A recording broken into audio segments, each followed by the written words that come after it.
للصحابة لا مثيل لعزمهم هم سادة الدنيا هدى وفعالا ومواقف مثل الجبال قد انجلت وشمائل منهم زكت أفضالا الراكعون الساجدون الزاهدون المكثرون صلاحهم أعمالا هم قدوة بهداهم فلنقتدي وبنهجهم نستشرف الأجيال.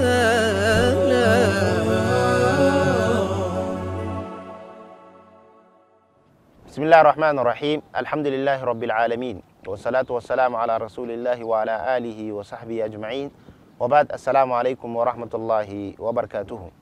أي ما سؤال بركة ما سكلا وانا انتشاتا متا أفريكا TV3 muna yi Allah subhanahu wataala godiya da ya haɗa mu a cikin wannan darussa da muke tunatar da junanmu dangane da abubuwan da suka shafi takaitattun bayanai na tarihin sahabbai annabi Muhammad sallallahu alaihi wasallam, wanda sahabin da muke so mu yi magana a kai yau shine sahabi mai suna Suhail bin Amr. Suhail dan Amr. Suhail bin Amr ya kasance yana ɗaya daga cikin mayyan larabawa masu fasaha na halshe da masu hazaƙa da masu ilimin larabci da na waƙa, wanda ya zamanto ana kyautata zaton bayan manzon Allah sallallahu alaihi wasallam ya bayyana addinin musulunci, shi yana ɗaya daga cikin wa'anda ya kamata a ce su ne za su farkon musulunta, amma kash shari'a ta Allah ce sai zamanto shi wannan sahabi bai musulunta ba sai can ƙarshen musulunci lokacin da aka buɗe garin Makka. To wannan sahabi yana da kissa wanda ya abku tare da shi da manzon Allah, ko mu ce tare da ɗan nashi mai suna Abdallah. Suhail bin Amr bayan manzon Allah sallallahu alaihi wasallam ya bayyana musulunci, yana kiran mutane zuwa ga addinin musulunci, wasu daga cikin mutanen garin Makka suna musulunta, sahabbai na manzon Allah sallallahu alaihi wasallam. To shi maimakon ya shiga cikin musulunci sai zamanto yana ɗaya daga cikin mayya masu takura ma addinin musulunci da masu takura ma sahabbai. Yana cikin wannan baya son sunan musulmi ko musulunci a garin Makka. Kawai kwasom sai wani labari ya faɗa a cikin kunnonsa cewa ɗan nasa Abdallah da ɗiyar tasa Ummu Kulthum ai sun musulunta. Ai daga nan Suhail bai san inda zai sa kanshi ba. Da ya kama hanya zai je gida ya same su sai iske su babu su. Ashe wannan lokaci manzon Allah sallallahu alaihi wasallam ya yi masahabbai izini akan cewa su yi hijira su je garin Habasha, don saboda cutar wadda ake musu ya yi yawa, su je can la'alla sun samu sarari kaɗan kafin wannan musulunci ya yaɗa garin Makka, ko kafin lokacin da Allah subhanahu wa ta'ala zai yi wani umarni na daban. Ko da ya zo gida bai samu 'ya'yan nashi ba, ashe sun gudu sun bi wannan tawagar da suka je garin Habasha don tsere da addinin nasu. Wannan sahabi Suhail bin Amr kafin ya musulunta ce bai san inda zai sa kanshi ba. Ya za a ce 'ya'yan nawa da na fi so akan kowa, ashe ina can ina yaƙi da musulmai a waje, su ashe a nan gida ana yi min zagon ƙasa. To musulman da suka je garin Habasha sai wani labari na ƙarya ya yaɗu a can garin Habasha, shine cewa ai mutanen garin Makka mayyan Qurayshawa da mayyan wa'anda aka sani makiya na addinin musulunci, labari ya zo musu cewa ai wa'annan mutane duk sun shiga musulunci, ai yanzu suka ji labari ai kaɗan ne wa'anda ba su musulunta ba, kai nan da ba da jima ba garin Makka duka zai zamanto musulunci zalla ne. Da jin haka sai sauran musulmai suka ce a to tun da garin da muka bari can garin iyaye da kakanni ba mu bar shi don komai sai don saboda takurar da ake mana da kun musganawa, yanzu kuma gashi sun musulunta shikenan kawai mu koma gida kawai. To sai da yawa daga cikin tawagan musulmai sai suka dawo garin Makka. Suna dawowa garin Makka, to daga cikin waɗanda suka dawo akwai ɗansa guda shine Abdallah, amma ita Ummu Kulthum bata dawo ba. Abdallah yana dawowa garin Makka sai kawai cap baban nasa ya cafke shi, ya zai sha shi kaso, yana azabtar da shi azaban yau daban na gobe daban. Haka ya zamanto yana takura mishi har sai lokacin da ɗan ya nuna masa cewa ai ya dawo akan addinin shi na farko, shikenan ya bar addinin musulunci ma. Haka ya nuna ma baban nashi. Uban ya ji daɗi, ya yi murna, bai san inda ma zai sa ɗin nashi ba. Kyautata wanda yake mishi da sai ya linka blinkin balinki a kan shi, tunda ya ga kenan shikenan abin bai ƙare ba. Bayan manzo Allah sallallahu alaihi wasallam ya yi hijira da garin Makka zuwa Madina, har lokacin da aka yi sanarwar ya aje yakin Badar, to shi ma baban nashi ya ɗau ƙuduri da aniya shi ma zai je wannan yakin. Ɗan nashi shi ma yake ai shi ma yana so ya je yakin. Uban bai san da zai sa kan shi ba. Wanga da ya zamanto yana kare shi wannan annabin kuma yana nuna yana tare da shi, gashi yau shi zai ɗau takobi ya je ya yaƙi wannan mutum. Uban ya ji daɗi akan cewa wannan labarin da ɗan ya bashi cewa zai je garin zai je ya yi wannan yaƙi na Badar. Haka suka kama hanya har aka zo wurin hilin yaƙin Badar. Abinda uban bai yi tunani ba, sai abinda bai taɓa tunani a cikin tunanin da yake yi ya faru. Shine me? Wannan ɗan nasa lokacin da aka zo garin wannan hili na yaƙin Badar, kawai sai sulale ya gudu ya je shiga cikin sahun musulmai. Ashe dama musulunta da ya ce masa cewa ya bar musulunci ya yi ne don ya samu sauƙin wannan raɗaɗin azabar da ma'aifin shi da sauran suke yi mishi.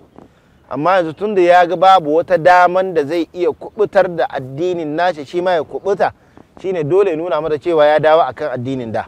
Sannan kuma babu dama wadda tafi yadda zai je ya samu manzon Allah sallallahu alaihi wasallam ya zamna tare da shi, shine kawai ya ce shi ma yana so ya je wannan yakin Badar dan a taihe da shi ya samu ya haɗu da manzon Allah sallallahu alaihi wasallam. Haka wannan sahabi Abdallah da ya aka je wannan wurin ya koma sahun musulmai, abin da uban yake ta mamaki. Nan dai aka yi yakin, musulmai suka samu nasara wannan yakin, suka kama na kamowa. Daga cikin wanda aka kamo akwai Suhail ibn Amr. Suhail ibn Amr yana ɗaya daga cikin wanda aka kamo a wannan yakin, aka kawo su garin Madina. Amma a ƙarshe ya ba da fansan kanshi, aka sake shi ya koma garin Makka.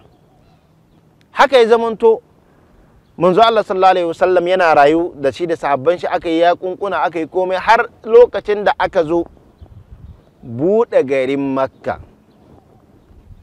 Da aka zo buɗe garin Makka kuma manzo Allah sallallahu alaihi wasallam bayan ya shigo garin Makka,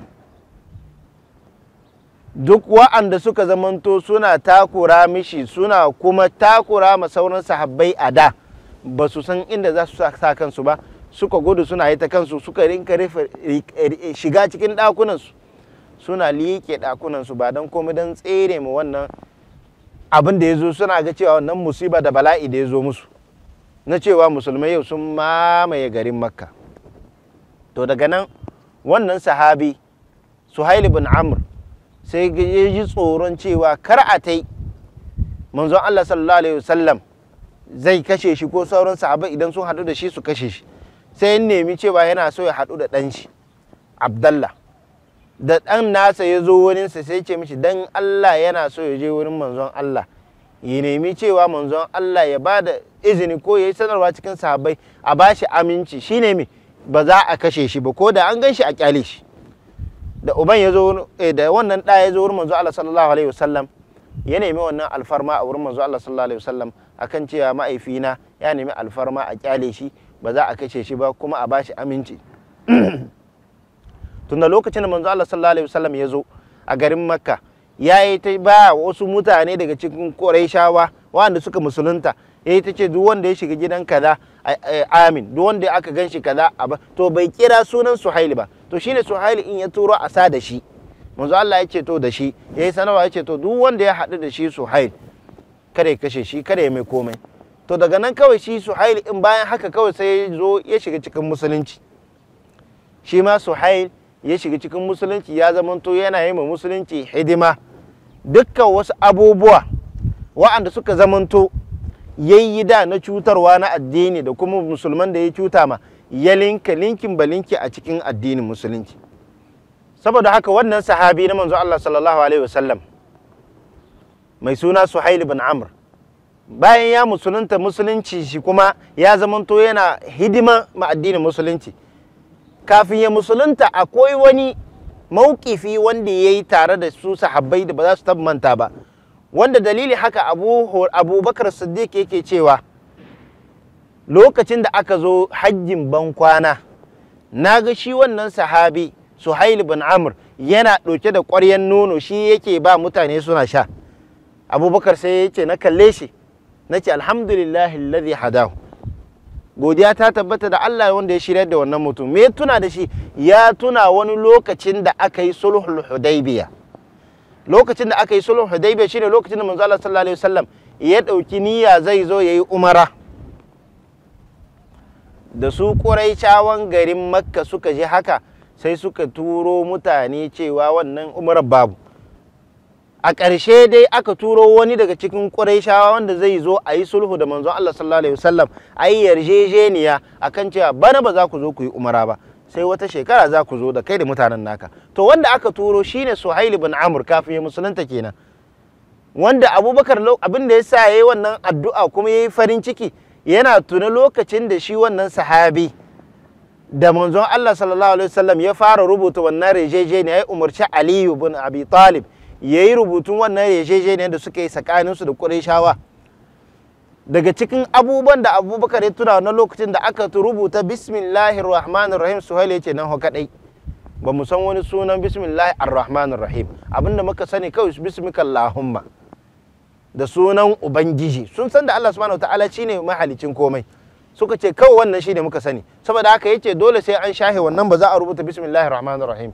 Manzo Allah sallallahu alaihi wasallam ya umarci Aliyu akan cewa ya shahe wannan abin, ya rubuta abin da yake bukata, wanda Aliyu bai so ya shafe wannan, amma don saboda yin biyayya da da'a da umarni na manzo Allah sallallahu alaihi wasallam, Aliyu ya shahe wannan. Ana cikin rubutun kuma aka rubuta wannan shine yarjejeniya tsakanin Muhammadu manzon Allah. Suhail bin Amr da ya ji haka yace ina kuma, yace ai da mun san cewa kai manzo ne na Allah, Allah ya aiko ka kamar da ya aiko sauran manzanni, ai da ba mu yaƙi da kai ba, da ba mu zo ba yanzu muka zo muka yi yarjejeniya da kai ba. Saboda haka wannan zancen cewa manzon Allah a shahe shi, ka rubuta wannan yarjejeniyar da aka yi tsakanin Muhammadu dan Abdullah sallallahu alaihi wasallam. Haka kuma Aliyu bai so ya shafe wannan ba, manzon Allah sallallahu alaihi wasallam ya umarce shi akan cewa ya shahe wannan, haka ya shahe. Dan shi ne Abubakar Siddiq lokacin da ya ga shi wannan sahabi a hajjin bankwana, hajjin da aka yi na bankwana wanda manzo Allah sallallahu alaihi wasallam ya yi hajjin ƙarshe, ya ga shi wannan sahabi da yake ta hidima ya shiga cikin musulunci, da ya haɗu da imani da kuma kusanta daga Allah, da ya ga yanayin shi. Abubakar Siddiq sai kalle shi sai ke alhamdulillahi alladhi hadahu lil islam, yace wallahi godiya ta tabbata ga Allah wanda ya shirya shi zuwa ga addinin musulunci. Wannan shine takaitattun bayanai ko na wannan sahabi wanda muka ji cewa yadda ya yi iya ƙoƙari akan cewa ya hana iyalan shi musulunta, kuma Allah subhanahu wataala ya kaddara iyalin shi a can cikin gidan shi ma suka musulunta. Shi kuma Allah subhanahu wataala bai so ya musulunta ba sai ƙarshen musulunci shine lokacin buɗe garin Makka, wanda maluma suke cewa da mutanen da sauran sahabbai har suna tunani ma farkon wanda ma ya kamata ya musulunta, domin suna diebe hangen nesansa da hazaƙace da kuma da sanin harshen larabci da kuma waƙan larabci da adabin larabci, ya kamata a ce Suhail bin Amr shi na ɗaya daga cikin harko masu musulunta, amma ina shari'a tana ga hannun Allah, shine bai musulunta har can ƙarshen musulunci. Wanda muna roƙo Allah subhanahu wataala ya ba mu iko yin koyi da wa'annan sahabbai na manzo Allah sallallahu alaihi wasallam, wanda suka zamanto mutane ne da ya kamata a yi koyi da su wurin ɗabi'unsu da mu'amalarsu da taƙawarsu da jin tsoron Allahnsu, da yadda suke tafiyar da abubuwansu na duniya da na lahira da tanadin da suke ma lahira, ya kamata ya zamanto abin koyi a gare mu. Tunda duk abin da yake sa wannan tasha TV da sauran maluman da suke bayani akan wa'annan abubuwa, abin da ya shafi tarihin sahabbai ko wasu labari na wani sahabi ko wani abu da ya abu da mutanen da, ba don komai ba da su zama mana abin koyi, don su zama mana abin koyi kamar da manzo Allah sallallahu alaihi wasallam mana umarni akan cewa ku yi riko da addini na, ku yi riko da sunnata da sunnan wa'anda za su zo bayana da kuma sahabbaina. Saboda haka muna roƙo Allah subhanahu wataala abubuwan da muka fada daidai a cikin wannan darasi Allah ya bamu ikon yin koyi da shi kuma ya bamu ladan shi. Kurakuran da muka yi Allah ya gafarta mana da mu da ku baki daya. Anan zamu dakata har zuwa wani darasi na gaba. Wa sallallahu ala nabiyyina Muhammad wa ala alihi wa sahbihi ajma'in. Wa subhanakallahumma wa bihamdik ashhadu an la ilaha illa anta astaghfiruka wa atubu ilaik. Wassalamu alaikum wa rahmatullahi wa barakatuhu. الصحابة لا مثيل لعزمهم هم سادة الدنيا هدى وفعالا ومواقف مثل الجبال قد انجلت وشمائل منهم زكت أفضالا الراكعون الساجدون الزاهدون المكثرون صلاحهم أعمالا هم قدوة بهداهم فلنقتدي وبنهجهم نستشرف الأجيال.